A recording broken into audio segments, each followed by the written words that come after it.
Yes, what a guest. We've got a national treasure. The man, the myth, the legend, Craig Brown. How you doing, Craig? All right? Good, thanks. I wouldn't say it was a national treasure. That's not the way I felt when... Last man to get us to yeah, I know. a tournament, you're a treasure. Well, now I'm a treasure, but then I don't think I was a treasure. I was lucky. I was lucky with Scotland. Amazing. I was at 5 major tournaments. You know, people say you were the last man to get us to a tournament, but and I'm thinking, well, that's okay. But I was at 5 tournaments, at 3 World Cups. Alec Ferguson invited me and the staff to go to Mexico. Right. Then I was assistant Andy Rock. That was 86, 90. We went to the World Cup in Italy. Got all this. Assistant there, and then it was myself, and then I had 2. Look, Scotland's only ever been to 2 European Championships. Now that is really worrying when you think. I think there's been 17 or 18 European Championships, and we've only ever been to 2.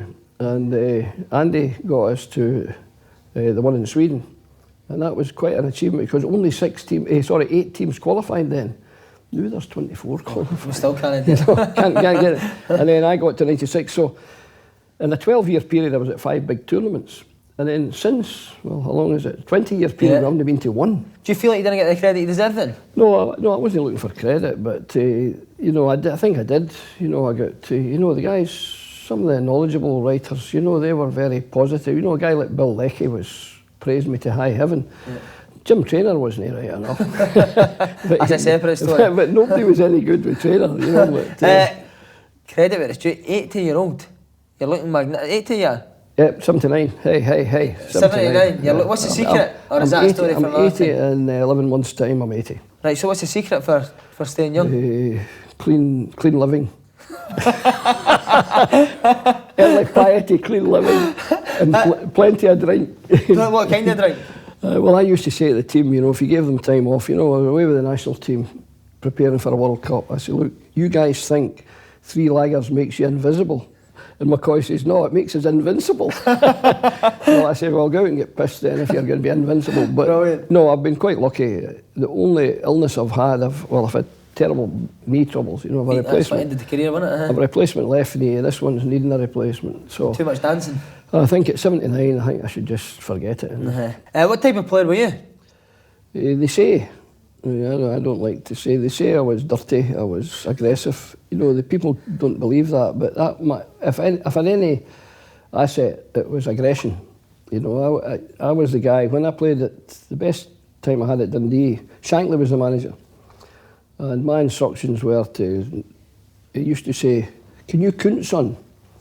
You're a school teacher. I said, well, I'm trying to. Can you count? I said, yeah, boss. I said, what's 1 from 11? I said, 10. Get them to 10 as quick as possible. And they identified the key player in the opposition. You know. And you were at Leatherham? Aye, and I had to. Yeah, if it was Rangers, Ian McMillan. If it was Celtic, it would be, well, I played against Bobby Lennox in his first game for Celtic. Did you?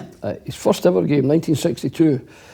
And a young boy had come from Ayrshire Juniors, and he was playing his first game. And I remember the Shankly says, see this one you're playing against today, son? He tossed up with a sparrow for legs, and the sparrow won. He says, he's got the heart the size of a midget's heart. You know, now, this was not true, because Lennox wasn't like that, but he described them. He always condemned the opposition. They were hopeless. Yeah. And he said, I want you to take them for the knee down. Brilliant. Well, I didn't manage to get near him, but I managed to get him with the elbow in the face. And Bobby, I think you see his autobiography, the blood's running down. In those days, you played with the blood in your jersey. Yeah. So the blood's running down these hoops. And I did what I was told. That was the year we went on, and we won the league that year. Right. And we went down, and unfortunately, Big Billy headed the winner. We lost 2-1 at Celtic Park. Big Billy headed the winner. But great delight for me when Dundee, we went to Rangers at Ibrox, and you know, I had been at Rangers, and I really fault Rangers badly. You know, people say, you played for Rangers. I said, no, I never played for Rangers. I was signed by Rangers. I never played for them, but I've no love for Rangers at all, because I've got knee problems, and Rangers did not have a qualified physiotherapist. So when I got a knee injury, I was just told, get on the weights, and there was no treatment for it. So when I went to Dundee, the doctor says, how long have you had that? I said, 18 months. He said, that's criminal negligence. So that was, unfortunately, my experience at Rangers. Mm-hmm. So when we won the league, when we beat them 5-1 at Ibrox, you could understand I was quite happy. How was the celebrations that night? Quite happy. Golzin scored 4. Because you had to retire at 27 with your knees. Yeah. I thought it was too much dancing. No, I didn't. I had a wee bit of dance, but no, I had the. Well, if my knee had been treated properly, I maintain, and others, medical people say, you know, it was the wear and tear in your knee. It wasn't dealt with, even if they'd taken out the medial cartilage at that point. So I've got a scar from there right up my knee there, and I've got 4 operations on this one. So that's my excuse, Simon. Was it always in your mind prior to retiring to going to coaching? No, well, I was teaching, you know. Originally I was a PE teacher, so therefore that's just coaching, whatever is involved in the physical education programme. Well, football was a big part of it. Yeah. And I remember when I was at Dundee, I was full-time football, but I taught every afternoon. Did you? Yeah, and I taught in the schools there. I had a rota, and I visited one school 2 afternoons, another one afternoon, another one 2 afternoons, and the boys were there. They were in the bookies or. Motherwell assistant 1974. How did that come about? And see, back then, was the assistant manager just put the cones out, or did you have an input? Oh, I had an input. I'd like to think. Yeah. The manager was excellent, and the manager was Willie McLean. What happened was Ian St John was the manager of Legend of Motherwell, and Ian St John doubled his money to go to Portsmouth, who were in the Premier League then. Right. And Motherwell appointed Willie McLean, who was the Queen of the South manager.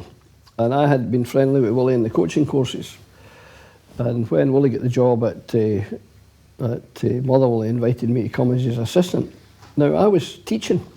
I was working in the air at the college, and Willie says, we do full-time, you know, until you go to the full-time in the college. So that meant, again, July, August, September, I was full-time with Motherwell. And I did morning, afternoon, I took the part-timers at night. I did 3 sessions a day, and I thoroughly enjoyed it.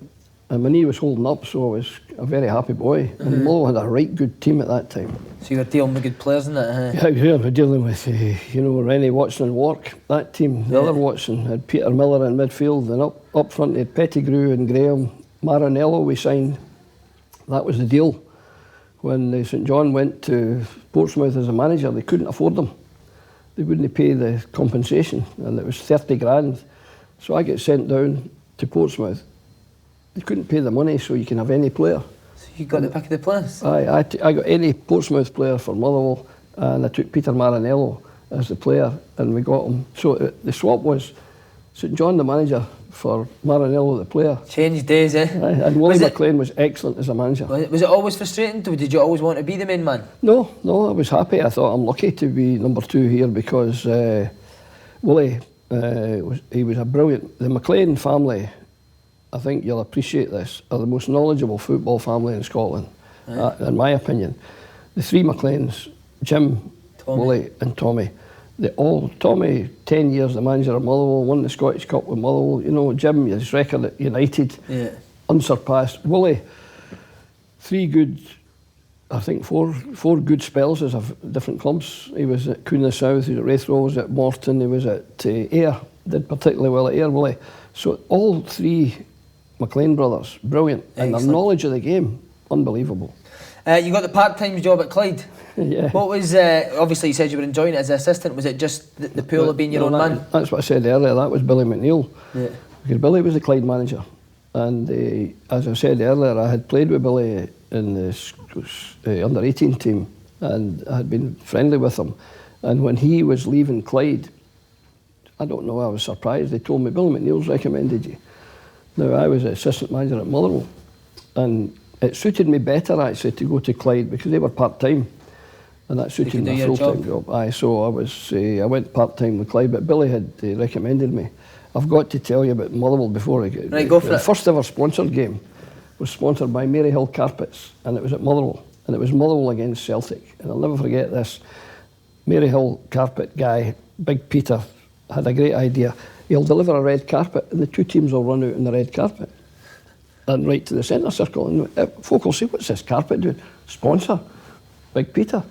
So it was a great idea. But Peter's mistake was to deliver the carpet on the Friday because by the time we, Andy Russell, the groundsman, had enough for his haul, in his living room. There was only a rug left. So I'll never forget the rug. So you can imagine Peter's got all his customers up there. I wait to see this red carpet. Well, there's only, so tremendous. The teams that out Celtic went out. That was one of the wee things I learned quite early from Alec Ferguson. You never put your team out first. They wait on you. You never wait on them. Was that his thing, was it? Oh, Alec, well, at Old Trafford. Now they go out together, the teams, you know, kind of hand in hand, you know. But in those days, teams were out separately. Right. Now, well, and you made sure, well, when I went down to Old Trafford later on to see Manchester United were never out first. They made the opposition. And at half-time, Aberdeen, when Alec was Aberdeen manager, Manchester, they never were out.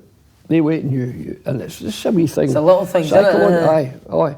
And I would hear Alex say in the dressing room, the referee would say, right, gentlemen, right, and Alex said, are they out? That was his first question. Was it? I know, they're just coming, well, let me know when they're out. I've got a guy who's getting injured, I've a guy who's changing his boots, any excuse to make sure. But anyway, out went Celtic over this wee rug that was left. Away he went, and then out went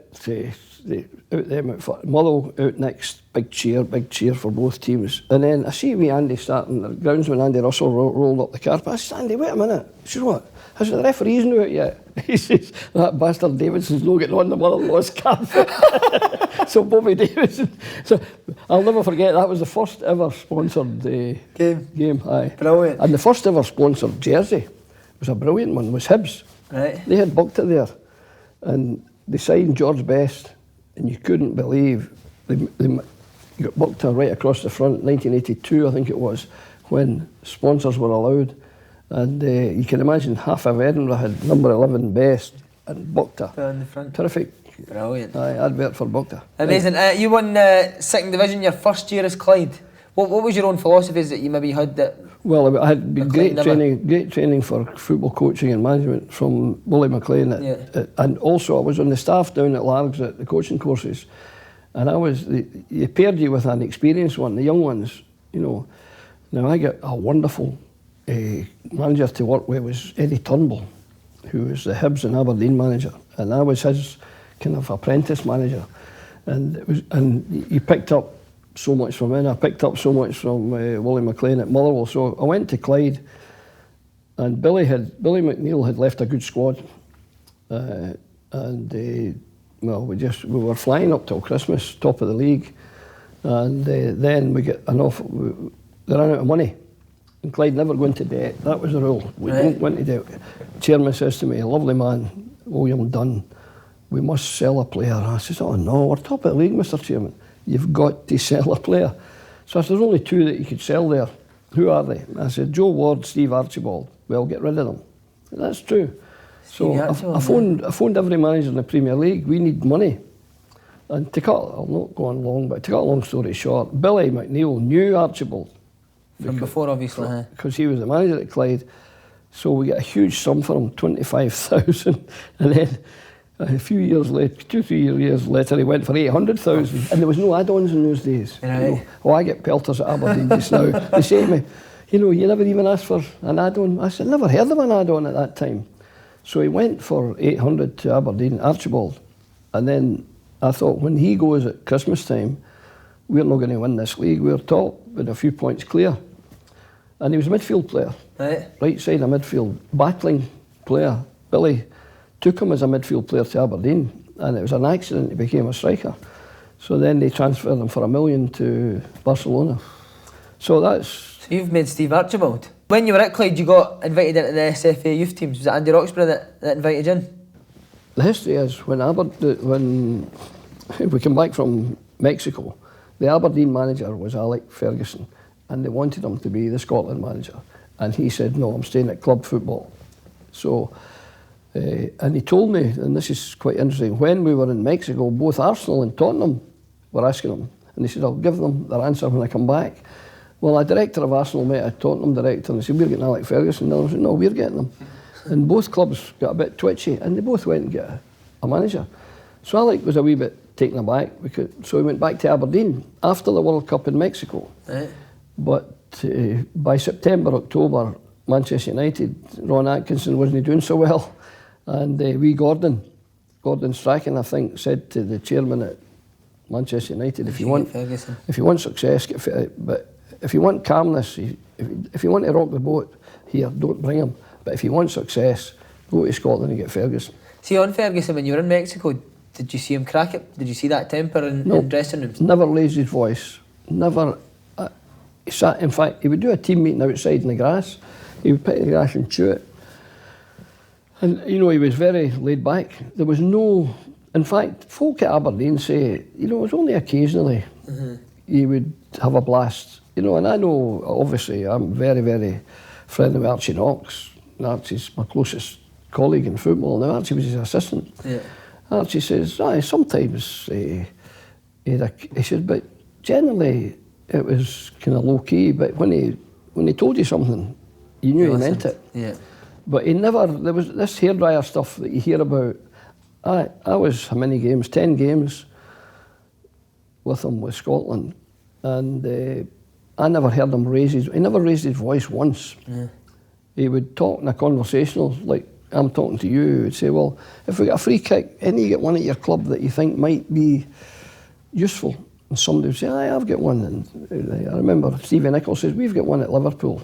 I flick it up and Kevin Keegan volleys it over the wall. And I say, that's a good idea. We'll try that. It wasn't saying you'll do that. I was amazed that it wasn't dogmatic. It wasn't prescriptive to the extent I thought it would be. It was far more democratic. What do you think? So, mind you, he had no doubt about during the game, you'll do this, you'll do that. Yeah, right. But, he was quite, the whole atmosphere was laid back, but it was disciplined. Yeah. And there wasn't nobody was going to Rod Stewart's house.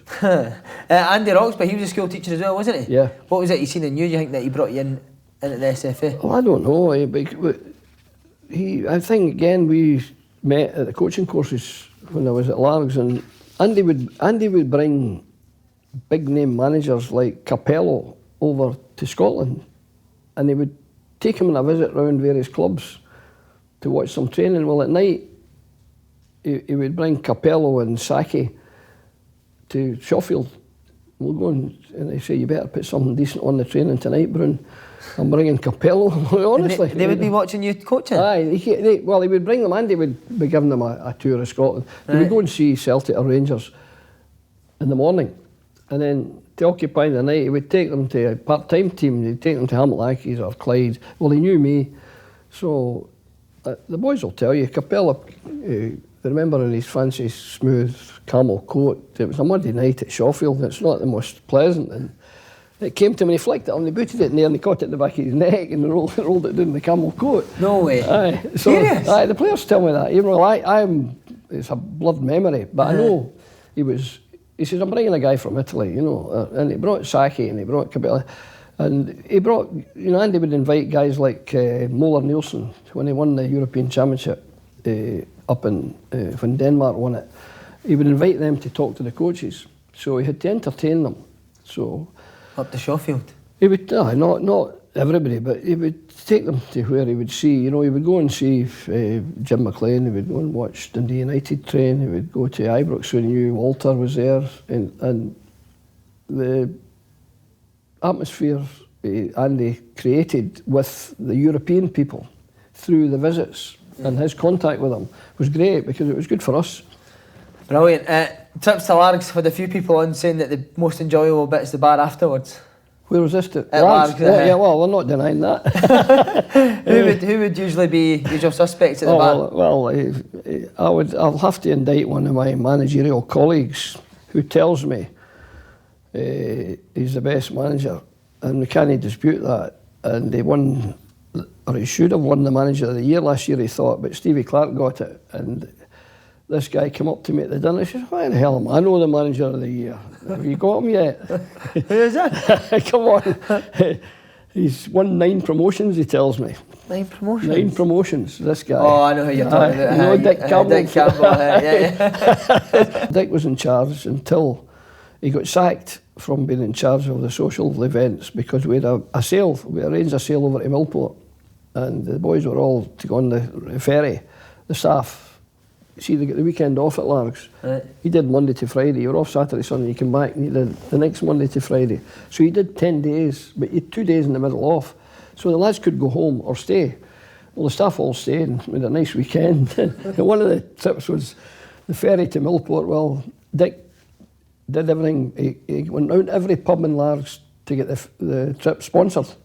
We're going to, staff's going, we drink so much in your pub, so that guy would give a bottle of vodka, the next pub would give a bottle of this, a bottle of Bacardi, a bottle of... So he had the carry out, and the ferry was halfway to Largs. He said, we left it lying there. They left the carry out on the... So, would you believe the captain of the ship turned... To go back for the carry? Caledonian went back for the Adidas bag on the... Brilliant. On the harbour. Dick was in charge, so he got sacked from that job. And who took over? Well, I think there was competition for who took over. I think Jimmy Bone was well and running for that. Were you never a captain then? No. I was low key. I was keeping I was keeping a low profile. Who are some of the best players coming through during your period looking after the youth teams? The youth teams, well, I had the under-21 team as well, and you know, people say to me, who are your favourite players? And a lot of the under-21 boys became national team players. A perfect example, Tommy Boyd. Now, arguably, they say to me, who is your favourite player or your best? And I said, well, Tommy was the captain of Motherwell when they won the cup, captain of Celtic when they won the cup. He would turn up with a bruised ankle, a swollen knee. Do you want me to play? I said, I think we'll need you. We're playing Russia. And this Kanchelskis can run. You're quick, Tom. I need you strapped. I said, if you want me to play, a few pills and a bandage. Now, that's gone for the game now, eh? He didn't get that now. No, I always use him as an example. I think I don't know, but they tell me I think he had 53 consecutive caps, never had an injury. And there's a wee rule there that annoys me nowadays. They're not allowed to pull out of a squad, because if they pull out without the doctor of the SFA seeing them, if the rule says if you don't comply with the summons to appear, you don't play in the next club game. Now, the Irish used that with Lafferty recently. Yeah. I used it with, away back, it wasn't a problem, I used it with McAllister. The chairman of Leeds United phoned me, the manager first of all, Howard Wilkinson, you can't get McAllister, we're playing Arsenal at London. I says, no, he's coming with us to Sweden. He's going to London. I says, no, he's not. If he goes to London, he's not playing. So I had I said to Howard, at midnight, his chairman, I think his first name, I think it was Morris Silver, Mr. Silver, I'm the chairman of Leeds United. You're telling our manager he can't have, I said, he can't have McAllister, he's coming with us. He says, well, I've got huge investment in this club, we're top of the league. They won the league that year, 92 it was. Anyway, I knew the FIFA rule and I took McAllister. And the irony of it was that Leeds went to Arsenal and won without him. And we get beaten in Sweden with him. So, should have took him. So I said to Gary after the game, I see they missed you at Highbury. It was Highbury and everything. But, you know, the rule annoys me when I see so-and-so, they're pulling their player out. You can't pull the player out. You can ask him to be excused. But you were asking me, we had some great young players and a lot of them progressed into the full team. So when I got the job with the full team, I'd had a lot of the team. And did that help you? Oh, I knew. That's similar to Gareth Southgate at England now, isn't it? Yeah, well, I knew the boys that were coming through, and a lot of the younger ones anyway. You know, and you know, the Paul Lamberts of the world. And what a player! Right, I was going to say that Tom Boyd. I'm not having a fullback. I need the most talented. I mean, not just like who would play through. Who was the most talented that you had? Most talented player. Well, obviously, when I was in the dressing room, without a doubt, the best player. I was the assistant to Andy Roxburgh. Within the dressing room, the best Scotland player ever, Kenny Dalglish. I mean, he was in that dressing room, and I've got to admit that I'm never ever awestruck, or you know, I'm not starry-eyed about a footballer. And I've got to say, I was starstruck a bit when Kenny was in the dressing room, but I became friendly with him and got on very well latterly. You know, and when I was down in England and his son, he stayed, I was down at his place at Southport, his house, and his son Paul trained with us at Preston. I got on great, but Kenny Dalglish, in terms of football ability, was so much better than anybody I've seen. Would he do stuff that you just... Unbelievable. You're saying he's not quick, he's not a tackler, but he's got everything. They just couldn't get he screened the ball, he shot it with both feet. For his size, he headed it. He was quite witty as well, Kenny. Witty. Well, Andy Roxall, he passed the ball in the training to Andy, and Andy flicked it up, and he kind of miscontrolled it. Andy says, "Give us that again, Kenny, I'll get the old skill back." Kenny says, "You can't get back what you never ever had." He was always sharp. He was sharp. Quickly. And then 90, you qualify with a team of Leighton, Gough, Collins, McStay, McCall, Mo Johnson, Jury, McCoy, Alan McInally. Some top players there. How were they players to work with? I had a great response from Leighton in the back three. Was Leighton brilliant? Leighton was brilliant. So was Gorham. Gorham had one season where Tommy Burns will tell you he broke Tommy's heart. The late Tommy. And I've got to say in this interview, if you don't mind, Simon, because Tommy Burns did me the biggest favour, and he didn't know at the time he was doing it. I asked him to take the Scotland B team for a friendly in Wales. We were playing Wales, the big team, a friendly. I said, "Would you take the B team?" And after the game, he phoned me. He says, "There's a player you must put in your team." Now, he wasn't in the first team. And he said, "I'm going to give you another wee hint, if you don't mind." I said, "No, that's why I'm asking you, Tommy." He says, "We had Don Hutchison in that B team against Wales. He was brilliant. And I put him up front for the last half hour, and he ran riot." Well, I said, "Oh, we were playing England." He scored, didn't he? Aye, put him up front, and he roasted Southgate, in my opinion. He was far too strong and powerful. He bullied him. Now, if Tommy hadn't given me that wee nugget. Aye, he was a midfield player with West Ham and Liverpool. Hutchison. Remember him? Stick him up front because the ball sticks to him. He's not going to get through in a through ball, but he'll do everything else. He'll head it. Great in there. He'll win it. He'll flick it on. He'll control it. He'll shoot. Everything except pace. Now there are great strikers, but not a lot. Well, I had Archibald, who leading scorer in Scotland, England, and Spain.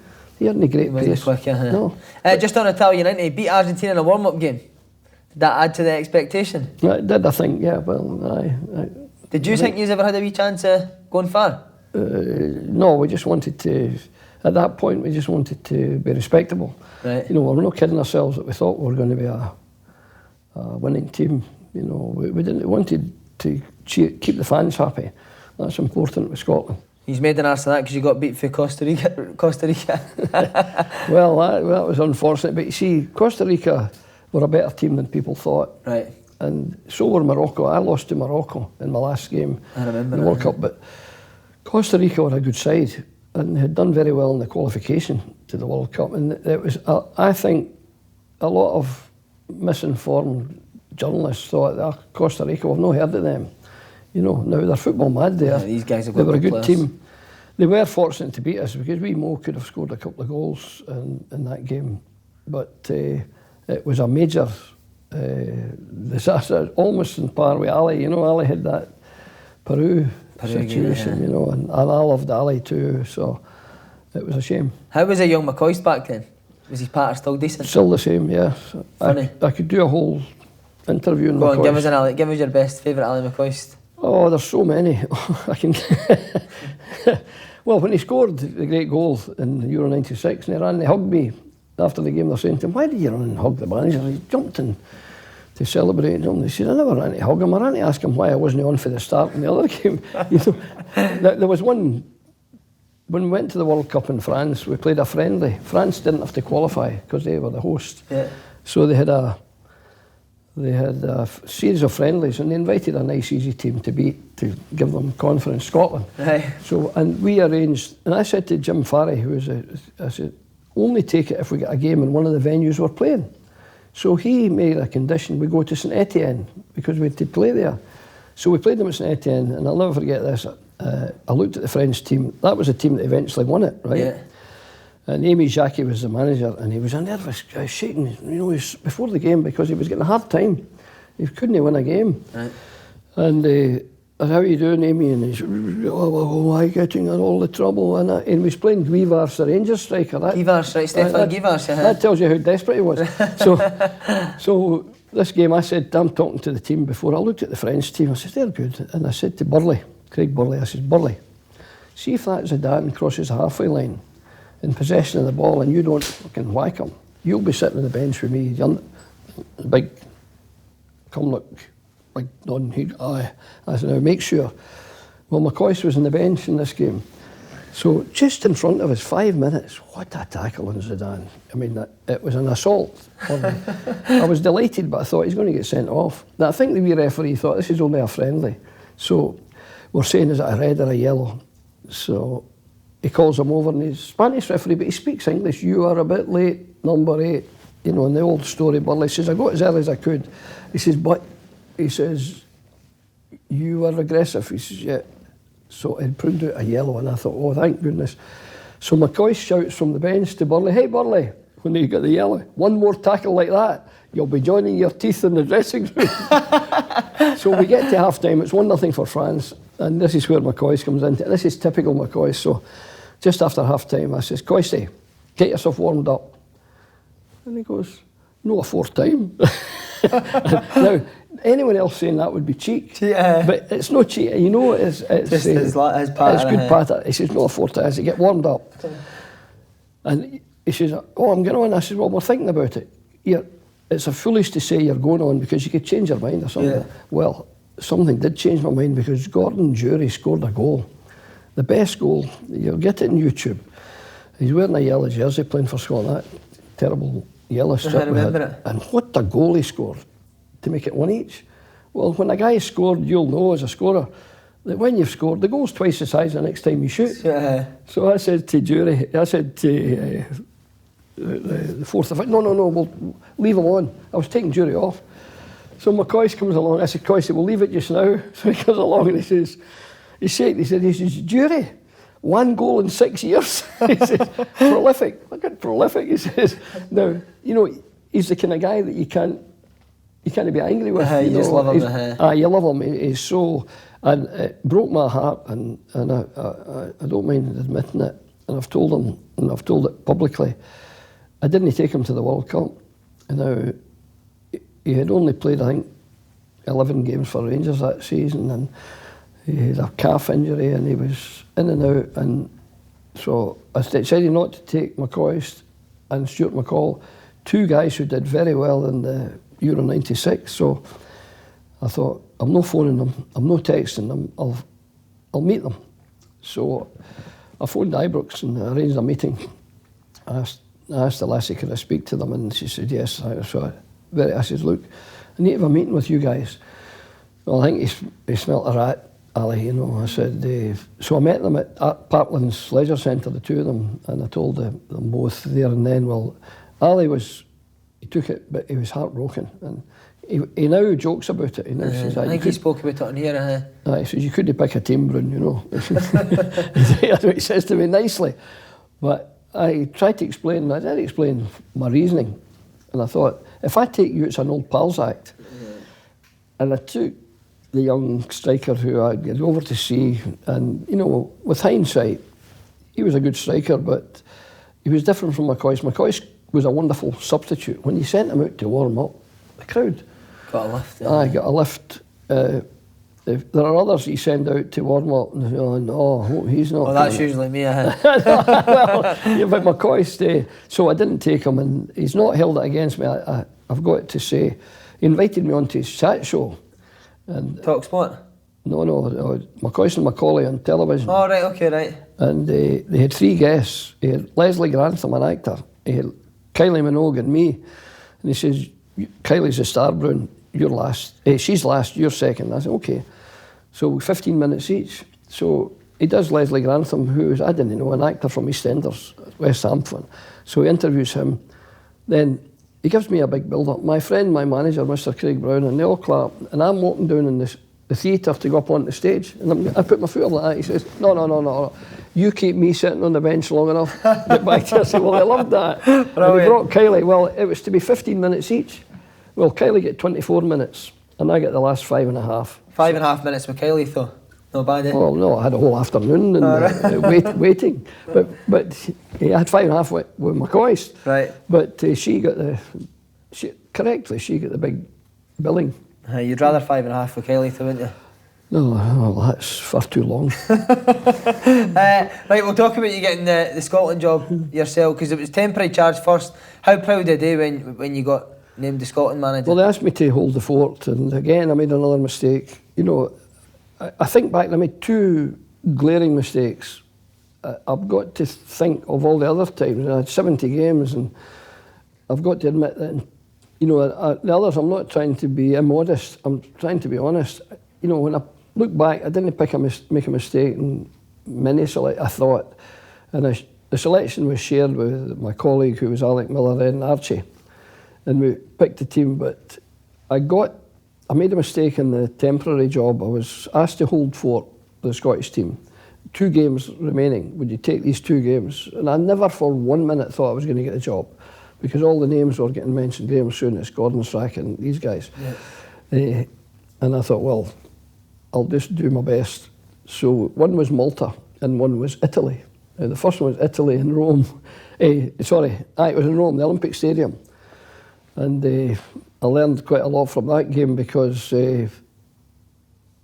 I looked at the Italian team and I said, we're going to make sure they don't run over the top of us. So I dropped Paul McStay, and I can't believe I dropped him.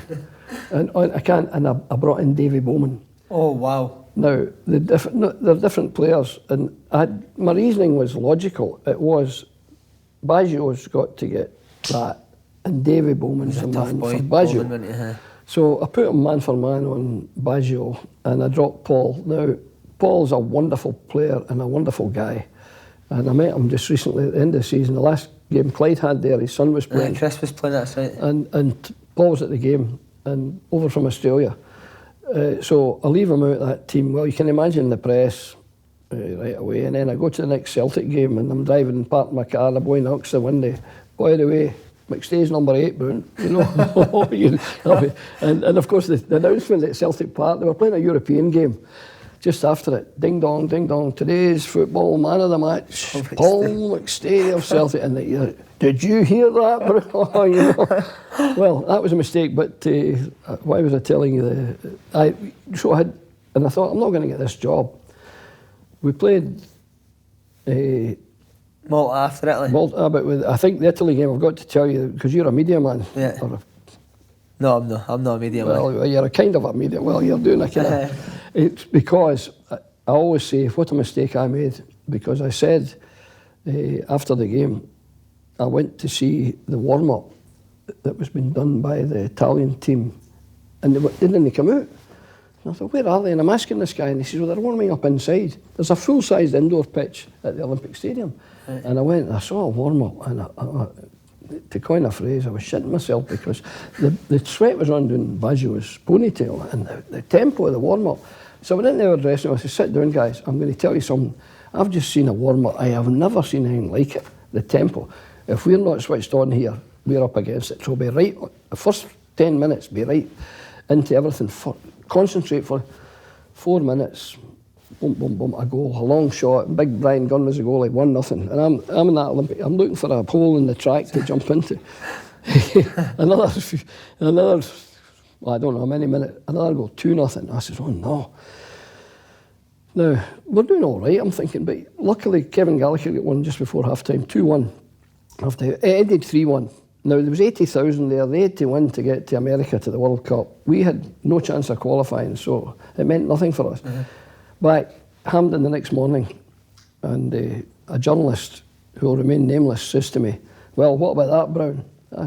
And I had read his report in the morning, and it said, Italy treated Scotland with predictable contempt. They didn't even bother with a warm-up, right? So I read that. So this important journalist says to me, what about that last night, Brown? I says, well, what about your report this morning? And I says, if you can't get your facts right, how can any reader possibly believe your opinions when you can't even get basic facts right? And I said, you wrote they didn't bother with a warm-up. It's the highest tempo warm-up I've ever seen. And because you didn't see it, well, I made a mistake, because I had another 8 years in that job. And paper concern slaughtered me for 8 years, because I publicly, now I always say to managers, there's no need, it was a stupid thing to do. to identify a journalist and criticise them in front of his colleagues. Although one or two of them I saw going, well, that's good. So do you remember the day you got told you were going to be the Scotland manager? Well, that was just after that, yes. I was asked by the president, I think it was George Peat, and the chief executive. They asked me, we were playing Malta the next game, and the day before the game, or the day of the game, they said, would you like to take the job permanently? And I said, that would be great. Now, we'd been beaten by Italy, although we had played quite well. You know, it was a creditable defeat, if that's, you know, the old Scottish cliche, you know, they did well in defeat. But before the game in Malta, I was asked, and the president told the players in the dressing room, and it was quite pleasing for me because they all clapped, you know. And McAllister was the captain at the time. I think Colin Henry I don't think he was playing that day. I can't remember. McAllister, all the best, thanks. You know, now I knew him, of course, as a boy from Motherwell, from the Fir Park Boys Club. But the response from the dressing room when they heard I was to get the job was good. Right, Euro 96, the fact that the finals were in England, was that a major reason for you that you had to qualify? I was told by the chief executive, if we don't qualify, more or less, when it's next door, you're sacked. It was more or less in as many words. So we had to qualify. Now, to qualify for Euro 96, we played I think it was only 8 qualification games, would it be? 8, but I do remember this, we lost only 3 goals in 8 games. And then to qualify for the World Cup in 98, 10 games, and we lost only 3 goals. So we were brilliantly defensively. The organisation of the back 3 and the goalkeeper, we had wonderful goalkeeping. Leighton's record as a Scotland goalkeeper, I think he had 91 caps. I think he's got 42 clean sheets out of 90. Now, this is the Scotland goalie. But no the England or the Italy or the German goalkeeper. Scotland, 91, 42 clean sheets. Now, a lot of them were in these games, and he was unbeatable. And the back 3 were fantastic. And we usually had a sitting midfield player in front of them. So it's hard to get through Calderwood, Henry and Boyd, because it was a terrific balance. Boyd had the pace, Henry won everything in the air, Calderwood could tackle anything. Good balance. They had every attribute, the 3 of them. What was it? What else? Was there anything else you changed when you became manager? Or was it just all about the standards with the... No, well, they didn't change, no. They knew the standard because a lot of them were with the under-21 team. And people kind of despise you. They say, oh, you're treating them like schoolboy. But they want to know what they're wearing. And we even excelled, I felt, when we went to the World Cup in France and we put the kilt on. I mean, that took a real trick. And the players wanted it. They thought this was great. Now, they'd never done that before. And if you look at the anthem, every shirt, as you said, Reynolds there, every shirt's inside. Now, these are international players, and people say to you, well, they must be hard to handle. They're actually easier to handle. You know, it's a guy with 2 or 3 caps. I'll not mention him, but I'll not mention John Spencer. No, but Spenny used to talk, and that's his Spenny. You've had 2 shites at Hampden, you think you're a player. You know? Oh, tremendous. But Spenny would talk, you know, and I said, we've seen you playing, Spenny, you know. Now, he was a very good player. In fact, I played him against England, you know, when it was an important game. Left McCoist off and played Spenny at the start, which maybe with hindsight again. McCoist's always getting dropped in it, I love it. No, McCoist was always picked, but latterly after his injuries, and he had gone, you know, he had not scored the way he used to, and he'd gone off the boil a bit. That's my opinion. Because he in a friendly fashion, he disagrees with me, you know, and when he wasn't picked for the World Cup, and he did media work, he never said a word against me. Brilliant, you know, respect.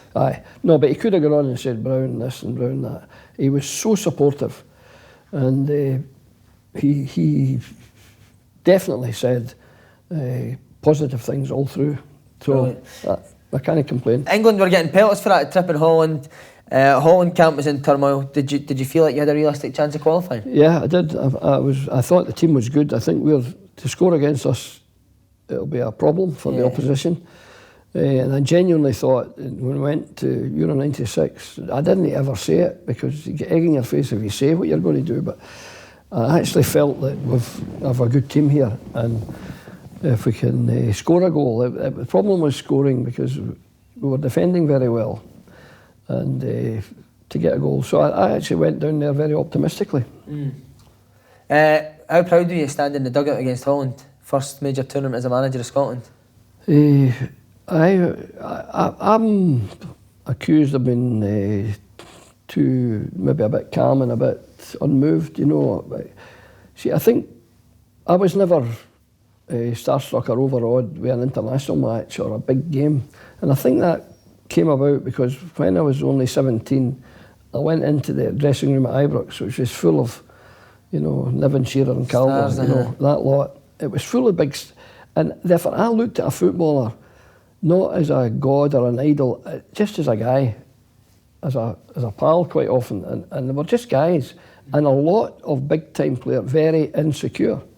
Now, I think it's got better now. They're much more secure now, financially, particularly in England, where the amount of money earned is quite... Unbelievable. It's almost obscene.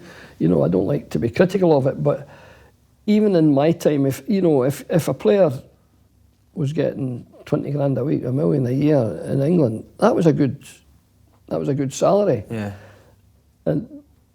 But they were very responsive. There wasn't any hassle, I found anyway, and I think a wee bit of humour helps. If you can throw in a line, get them on side. Aye, and you know something about them that you can drop in. Drew, as you say, draw with Holland. England had an underwhelming opening game. Did that give you confidence that you could beat them? Yeah, well, I'm always confident. You know, no matter who we play. Really, right? In Brazil in the World Cup, I was always confident. You know. And why was that? Because of the standard of player, or just? I felt secure in the fact that these guys wouldn't let you down. They wouldn't let Scotland down. Yeah. And I don't think in any occasion they did. Now, we lost 3-0 in the last game in the World Cup. I'm jumping away ahead.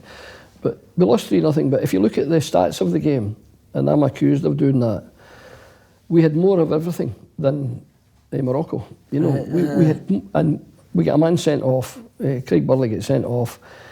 When he gets sent off, it was 1-0 for them, and we start to attack them to try and get a goal back, which left it a bit. The counter-attack. Aye, and so that, you know, there was no game, no international game where I felt we got a doing. In fact, we didn't in terms of goals against, because we just didn't, we didn't lose goals. Well, we less than average of, in my time, an average of less than a goal a game we lost. Now, at top level international, that's good. Yeah. You know, there was 1 or 2 games we had major disappointments. We get well thrashed by Yugoslavia when I was the assistant in Zagreb. We lost 4-1. But their team was just absolutely incredible. And you were assistant, so you're not taking credit for that. No. When the game was in the balance at half time, did you think it was set up for us to go and win? Oh, I thought we had a great chance. I really did. Shearer scored for England, didn't he? Yeah, Shearer had scored, but I still thought we were well equipped to do it. To get something. Aye. And it was unfortunate that I don't think there was anyone could be faulted. You know, I'm looking to see and we missed a penalty. What's your emotions like when McAllister misses that penalty? If anyone had to take a penalty, you would be thinking he's your man, especially against England. Great technique, didn't you? Now, incidentally, the next penalty we got, the first game of the next qualification, was in Belarus, and we won 1-0. It was a penalty. McAllister took it and he scored. I wish he'd scored against England. But you know, I thought, and then I thought they were going to be taking Gascoigne off before he scored the winner, because we were looking down, and I'm sure his number was getting looked out. And I said to Alec Miller, I said, they're taking Gascoigne off. That's good for us, because he had been quite quiet. I mean, our boys knew to close him down, and then he scored that wonder goal, but I wish they'd taken him off. We interviewed McCoist, and he says his one regret in football is that he never hit Gary McAllister's penalty. What? McCoist said his one regret in football was not hitting the penalty. Yeah, was it a designated penalty taker, or who chose? Did you choose McAllister? No, it's McAllister was I always did first penalty, second penalty, because I didn't like the same guy taking a second penalty. Now, I know that's against my argument that if you score, the goal's bigger the next time you shoot. But I think if you're taking the second penalty, you have a decision, do I do the same or do I change it? So I never let the same guy take the second penalty. I always changed it. So I think McCoist was the second penalty taker. Right. I'm not sure about it. So McAllister, then McCoist. Okay. After Gazza's goal, do you just sometimes need to hold your hand up to brilliance like that? That was, I mean, that, you know, and I spoke to him afterwards, and Gazza's the most likeable guy. Everybody loves him. What did he say to you afterwards? He said, he was sorry, he was apologising. He said, good goal, you know, you liked my goal. You know, I said, I liked your goal, but I didn't like it against us. But, you know, you couldn't be angry with Gazza. How was the dressing room after a defeat like that, is it?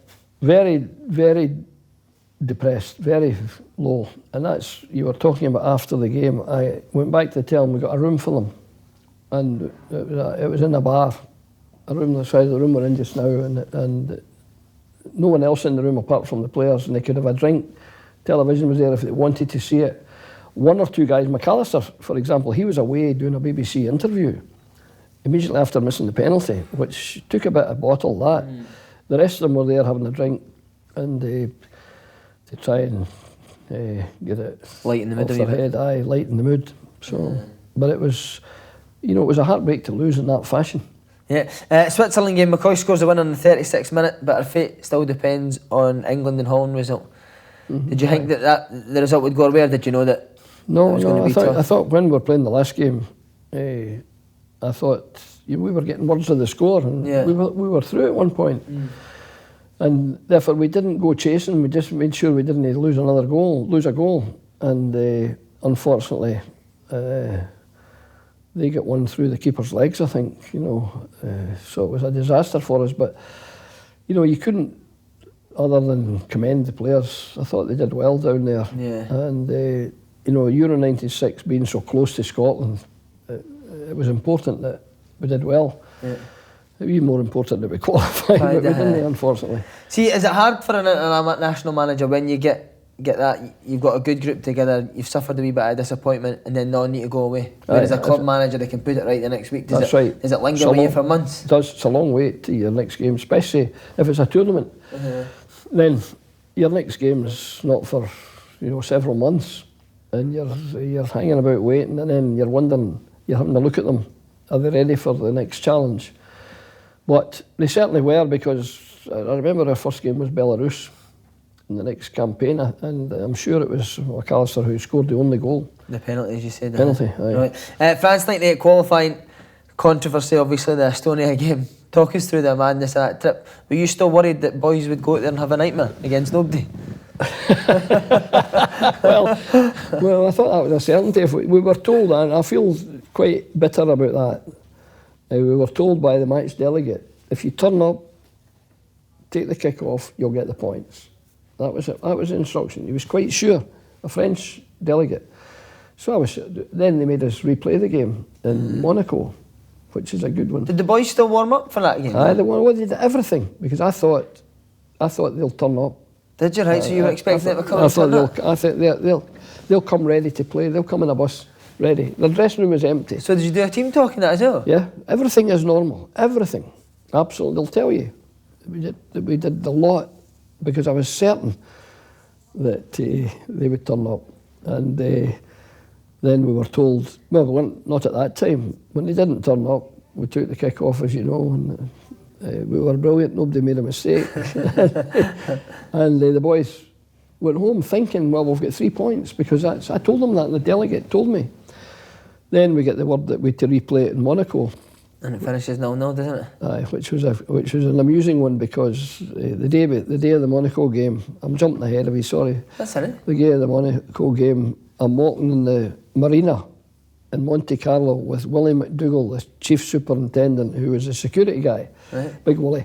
And the fans are milling around that marina. Oh, Willie, how's it going, Craig? How's it going, Willie? Look at the boats. Willie says, son, they're no boats, they're yachts, very expensive yachts. And Willie says to him, look at that one over there, son. It belongs to the Aga Khan. The guy says, aye, my mum's got one of these cookers. You can't beat the tap. An answer for everything. Brilliant. As you said, it was 0-0 that game. UEFA president was Swedish. Sweden were in our group. Aye. Do you think that had something to do with it? Well, a lot of folk think aye. What about you? Do you think that? Well, I think there's a conspiracy theory, and you've got to not discount it. Yeah. I don't want in trouble with UEFA, but it looked a bit dodgy. Aye. So how did that make qualification all the more satisfying? Yes. We're lucky we were glad to qualify rather, and I was glad we qualified, because if we'd failed to qualify after that mishap, I think it would have been a real, it's a wee bit like I had an under-16 team and we were beaten by overage players by Saudi Arabia. Costa Rica, Saudi Arabia. Andy McLaren tells that story. Aye. Andy was a good young lad who's done well. I heard him recently talk down there at Kilmarnock. He talks well, doesn't he? Outstanding. France 98, real frenzy of the Brazilian team. Are you happy that you get the favourites, that you're going to get a chance to play against them, or does it fill you with dread as well? I would have liked a softer group to get through. I would have wanted to get through. Now, when you're playing Brazil, to get through my group containing Brazil, you're looking for second place, and then you've got some still stiff opposition in the group as well. So, disappointing, but they were the world champions, and they opened the tournament. I think now it's opened by the host nation, but it was a big game, maybe the biggest game in Scotland's history. That one. Would they have been the best team you played against? Aye, without doubt. I think Brazil, when you go through them man for man, they were exceptional. We played Germany, and they had a big name team, and we played Italy with the top players in it as well. But I think that Brazilian team was exceptional, and I phoned Bobby Robson to ask him what to do with Ronaldo. The big striker boy. Fat Ronaldo. He says, the best striker I've ever had, and I've had a few. I've had Careca, I've had Romario, I've had Lineker, I've had all these guys. This guy is exceptional. I said, do you man mark him? No chance, he said. If you man mark him, he'll just roll round your marker. So I said, what do you do? I'm asking Bobby. He says, analyse their recent games and see where he gets the ball and stop the supply to him. Now, we did that. I looked at 9 games they'd played, and we found that most of his passes came from Cafu, the right back. He drove it right up to his feet. Right. So we marked Cafu, I think, quite successfully. And I thought in the game, Cafu hardly gave him a ball. Right. And as I said to Christian Daly, who was the man up there on Cafu, I said, if Cafu gets a ball to that striker, you're on the bench, you're substituted. That's always the line, isn't it? That's the threat. You're beside me. Right, back to World Cup opening game with Brazil. Amazing buzz at France 98, especially opening it. Was it excitement or was it nerves? Yeah, that was exciting. And I think I've said before that going in the kilt was a masterstroke. Was that your idea? Well, I'm not going to take the credit. I'm not sure. I remember having a team meeting with the lads. And I always said to them, look, we're travelling on flights when we're preparing for this.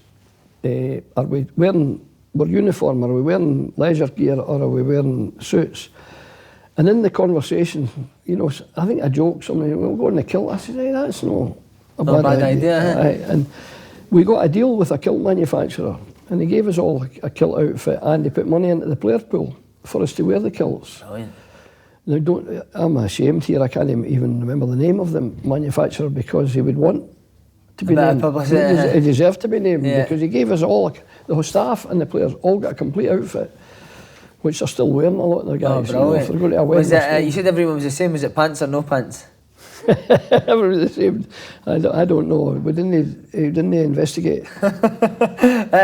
What was your thinking to when they go ahead after 5 minutes? Oh. Do you actually stand on the side and think, please don't let this be a doing? Aye. You say, oh well, wait a minute. This could be. This is Brazil, and these yellow shirts are hypnotic. I should say, going out, they're so nervous. There's a good film of us leaving the dressing room.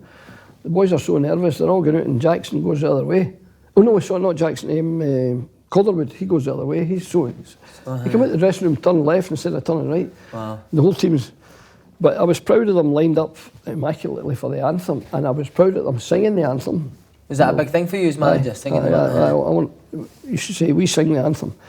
And of course, a lot of them were trained with under-21 teams. See, a lot of Anglos, you had to teach them the words, and I said, if you don't know the words, just make your mouth go. I said that, if you know the English boys. because they come up to, you know, big Matt Elliott and that. He's going like that, and he's a great guy, big Matt. Brilliant.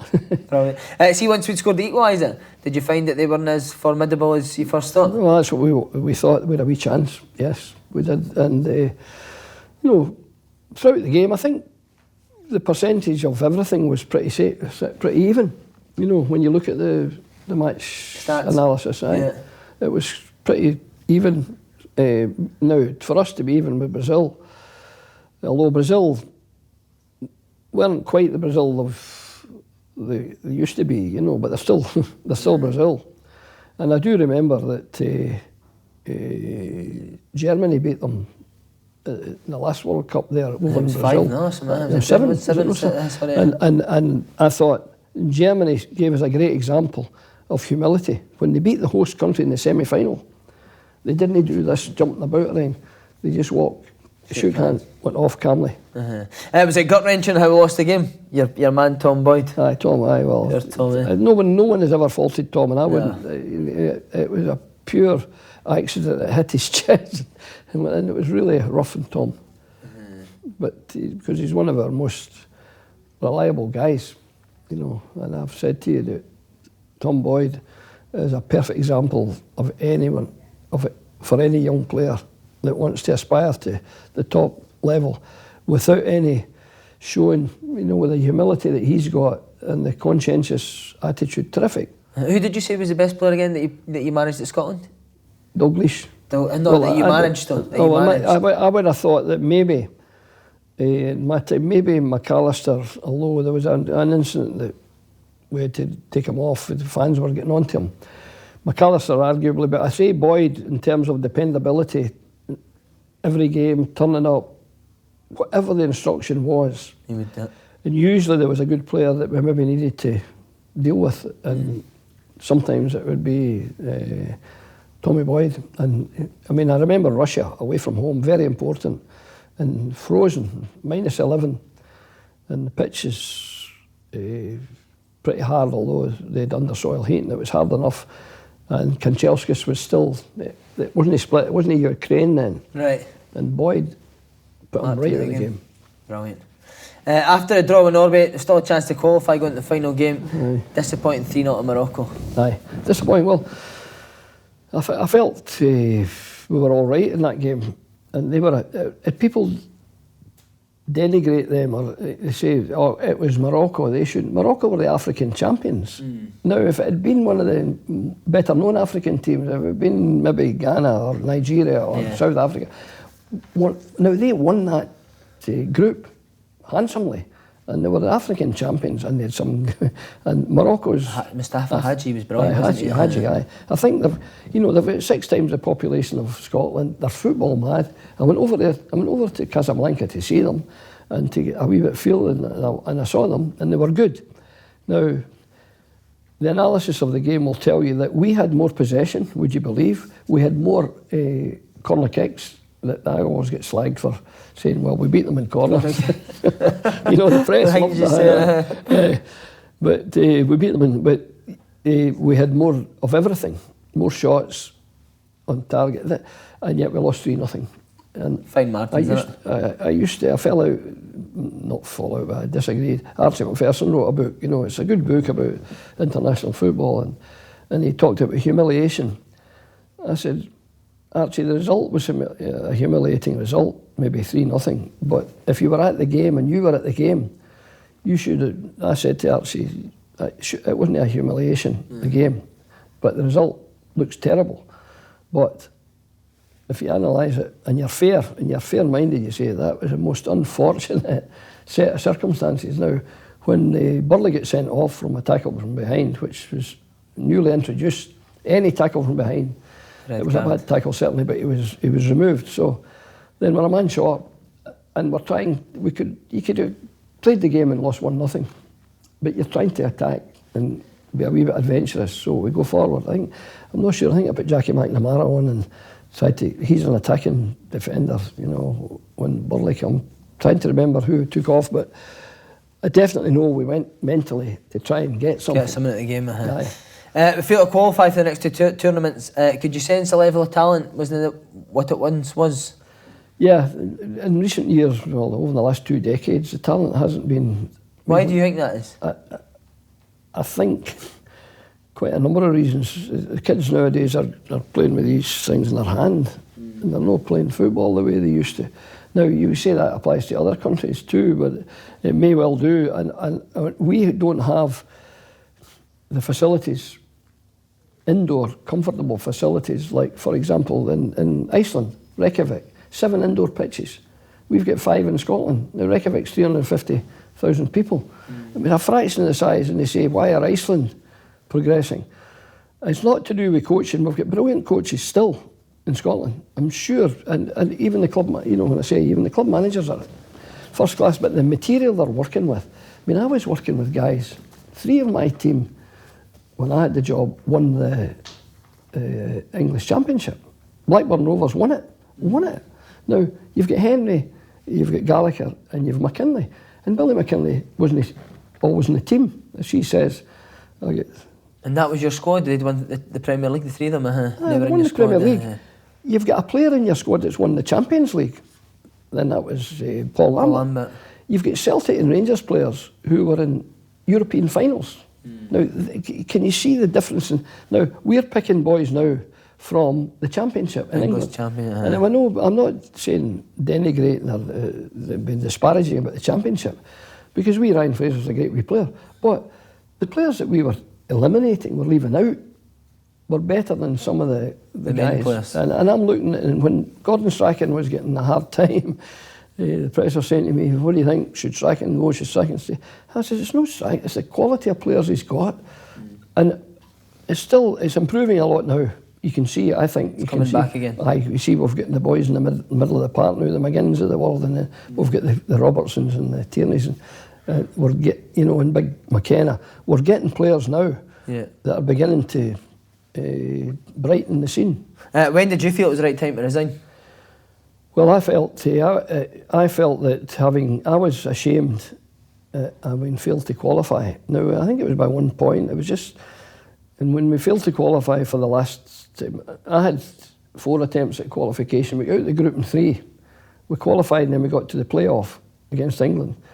So when you feel you're not qualifying, I felt, and I think there was a surprise when I said I was giving up, because what do you call him? Archie Knox says, you're daft. I said, Archie, they're fed up with me. I've been 8 years in the job. I had 2 4-year contracts, and I was 8 years the assistant before that with Andy. You know, now the media, the players might be, but the media are fed up. You can change the players, but you can't change the press corps. And they're a bit fed up with the same voice. Aye, and the same stories, the same everything, maybe the same players. So I spoke to, the night before we played Latvia at home, I said to the backroom staff, I didn't tell the players till after the game, I told the backroom staff, I'm resigning, and I phoned the president and I phoned the chief executive and told them. I've got to say, neither was pleading with me to stay. They didn't, you don't need to do that sort of thing, but they didn't say, well, please stay or anything, or can we meet you to try and dissuade you? They said, we'll respect your wishes. So after the game, the press they didn't have a clue. We won the game too. And I went in and I said, this is my last game. I've decided that it's time to get a new start. And incidentally, I thought Bertie Volz was an inspired appointment. I must admit, when he was appointed, his CV was so good. But I said it to the press, and only one journalist said, and I remember him, he said, don't you think you should have done that 4 years ago? I felt, I didn't retaliate. They were all there, and it was getting filmed. I felt like saying, you're still writing that same shite. You should have retired 4 years ago. But so I felt, and I think I was 62 or something. 62's, to think the age I am now, that I've been lucky that I've stayed involved in the game. I've been the luckiest guy in football to still be involved. And when I retired at Aberdeen in 2013 it was, yeah, I'm trying to think the years back. When I retired, I mean, I couldn't have been more privileged than Stuart Milne to say, would you stay on as a director? And I said, what do you want me to, anything for me to do? I don't want to hang about doing that. He says, there's plenty, you'll find out, there's plenty. Well, I'm finding that out, and I'm actually delighted because I was away in Finland last week. I'm away up to Tbilisi, to Georgia tomorrow, and that's to represent the club as one of the directors and meet the, you know, I think my job is, I suppose, ambassadorial, but there's plenty of stuff for me to do at Aberdeen Football Club. But I never did anything to do with the football, the team, because of an excellent manager, and it's not for me to say, if Derek said to me, or Tony, that's a bit of advice, if it said, what about that player or that, I would, and I have very occasionally, because they're spot on, these guys. But you know, football has given me so many laughs, so many enjoyable moments, and therefore I just can't thank people enough for tolerating me all these years, and especially just in the last 6 or 7 years, Stuart Milne kept me on the board at Aberdeen, where there's a smashing football club, and it's a delight to be involved. And to think that I signed 61 years ago as a young boy at Rangers. Wow. And my career was all down after that, you know. but you know, I had a very good youth career and a limping along senior career, a good wee time at Dundee when we won the league, and Dundee team got into the semi-final European Cup before Celtic won it. I've got to say Dundee, 4 years before that, were in the semi-final, beaten by AC Milan in 2 legs, and then Celtic won it in '67. So then I was so lucky to be in that group, and didn't give me a game at that time, right enough. But I managed to get a league championship medal, and that's maybe the proudest moment at Dundee. Right. Then I limped along at Falkirk. I got rid of 3 managers. The one that signed me got the sack. The one that came, managers the sack. The one that came got the sack, and John Prentice sacked me. So the one that signed me was Alec McRae, then Sammy Keane. They both got the sack while I was there at Falkirk. And then the third one came. He knew a player, John Prentice, because he sacked me.